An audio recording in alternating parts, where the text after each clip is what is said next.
This is week. Christy, don't make faces like that. This is week 7. Dr. Fasola and counseling techniques and skills. This is Miss Christy Farah.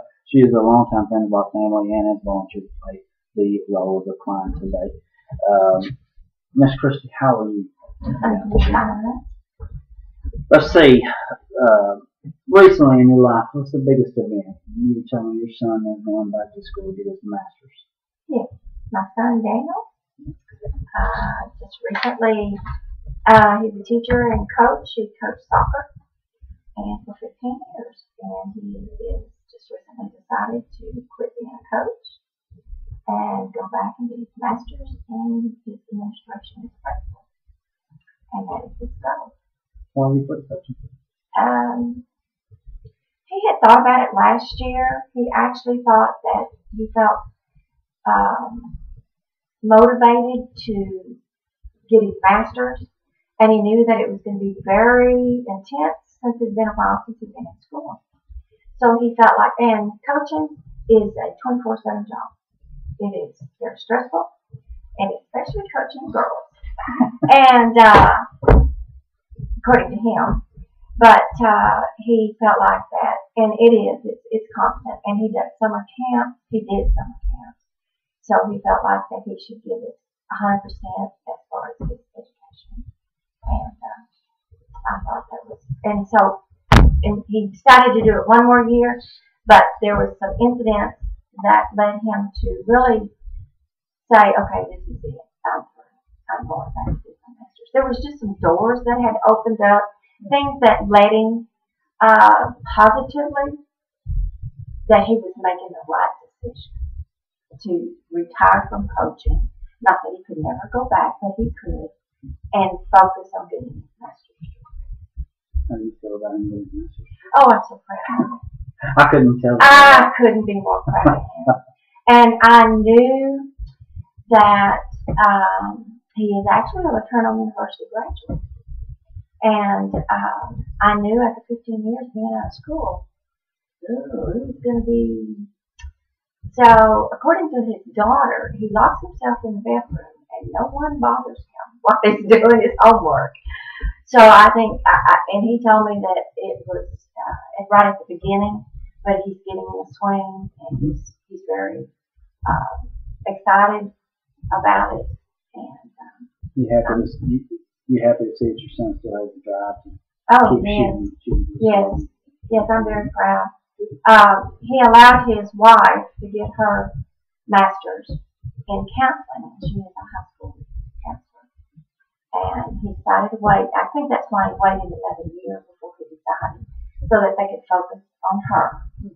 And then this year, now she's supporting him on getting his master's. Does he have to work, or does he just go to school full time? He's teaching.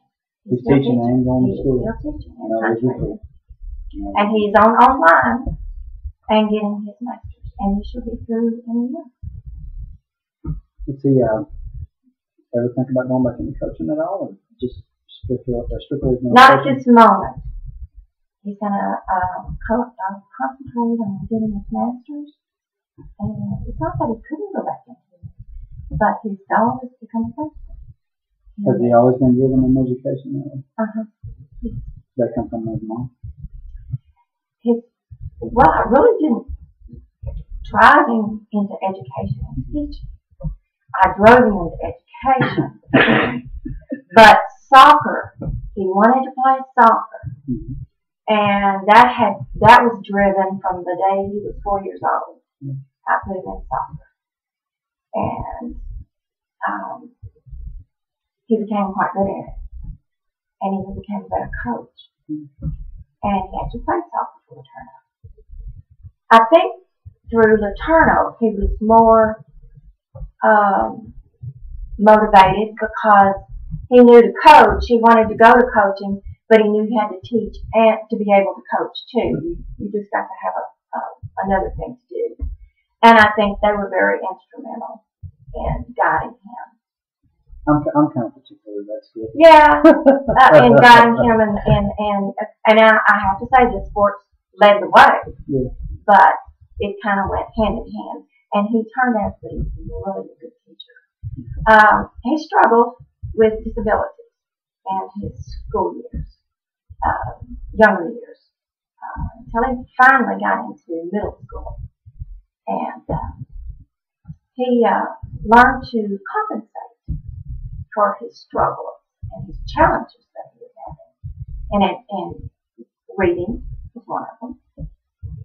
And I was very proud of him for that, because we were then able to, I was then able to make him. And he succeeded way beyond, not only in high school, but in college too. What type of measures did you take to compensate? I really wouldn't be able to explain that. He would have to explain those things. Oh, he did it on his own. He did it pretty much on his own. But we had repeating first grade. Yeah. We had what we finally figured out was he had comprehension. When he read, he could not comprehend what he was reading. He struggled with sounds, sounding out vowel sounds, and reading. It just, so we went to tutoring. We actually went to Sylvan to be tested because we couldn't, the school it was going to, couldn't send it. We had to do that with my other stuff. Yeah, and I said, no, we're going somewhere and they can tell me what's going on. And they actually created a program, and the teacher, his fourth grade teacher, actually was, I can't remember her name, to tell you the truth, helped create this program, and his speech teacher helped him work with this program that Sylvan gave him, and helped him with to compensate, to learn. I really think that there's possibility he has a form of dyslexia. We don't know for sure, but he just learned how to compensate for it. And when we went to middle school, he asked me, could he not be called out of class anymore and not go to tutoring anymore? Because we went all during the summers and after school to reading tutors. And I said, my son, he said, Mom, they put a name on it. And when you get into that middle school, it's hard to get that name on it. You have to be labeled. I said, I'll tell you what, I'll make an agreement with you. As long as I know that you're doing well and you're not having any problems and you're not regressing. We had worked during the summers. He would go to tutoring after school, went to a private tutoring. And I said, then we will stay this course. But once I see that you need that extra help, we don't have to tell anybody. We'll just go to the tutor after school. No calling out of class, no going to special class or anything. But we would go to the tutor, back to the tutor. Well, we made a pact, and that was the pact. But he just, and I think maturity had a lot to do with it. Once you get confidence in yourself, self-esteem, those two things overtook his challenge and his struggle. The confidence in himself and the self-esteem that he built out. And I owe soccer a little bit of that because he excelled in soccer. He excelled in art. And when you let them find their niche, they got to find their niche. Everybody has their own niche that they can excel in. And once they find that, once they realize, oh man, I'm a good artist. You got that, it's planted, the seed's planted, then that means I can be just as good a reader as I can be an artist. I thought your niche was taking care of your son and being a good mother. Being a good mother has different avenues, and one of them is making sure that you have to focus on the only child in that school. Teachers have numerous children that get lost. So the parent, not only the mother, but the father too, have to focus on what their child needs.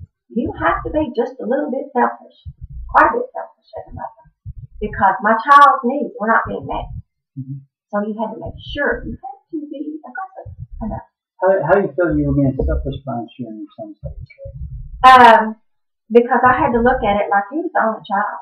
That's the only child in that teacher's room, as far as I'm concerned.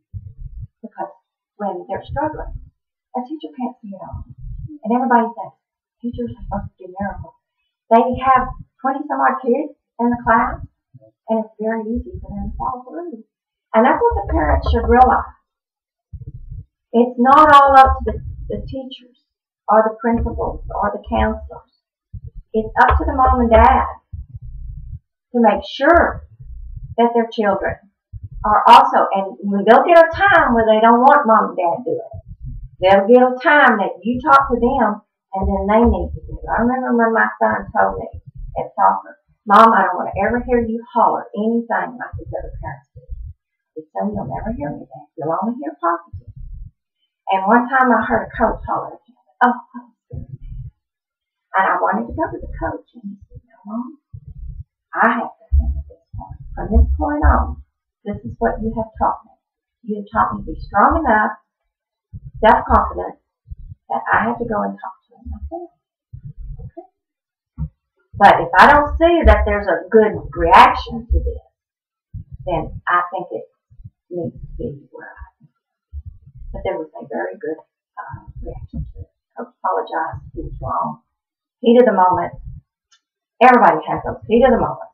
Well, it sounds like you did something with these excelled in life and now going on to graduate school. So yeah, that's why your methods work pretty well.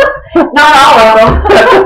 There's some that probably failed, but that's the way we learn. Well, we don't. In our quick little session, Miss Christy, you what I gathered the most is that you poured a lot of time and effort into your children, and they have been successful. Yeah. For that, you should feel successful yourself. Because not everybody's kids make it. No, but it was trial and error. But that's what it is with every parent. We were a blended family, and I didn't have a manual for blended. I was going to ask you, have you found this manual for parenting? Because I haven't found it. No, it's not. Not that I know of. I haven't seen it. I did take notes on some of the things that I failed at and made sure that I didn't foul at them again. But that's just the way. I mean, we're made that way. That's the way it is. You're going to make mistakes. You are not the perfect parent. You never will be the perfect parent. But you do have to zero on those things that the kids are having challenges with or struggles with.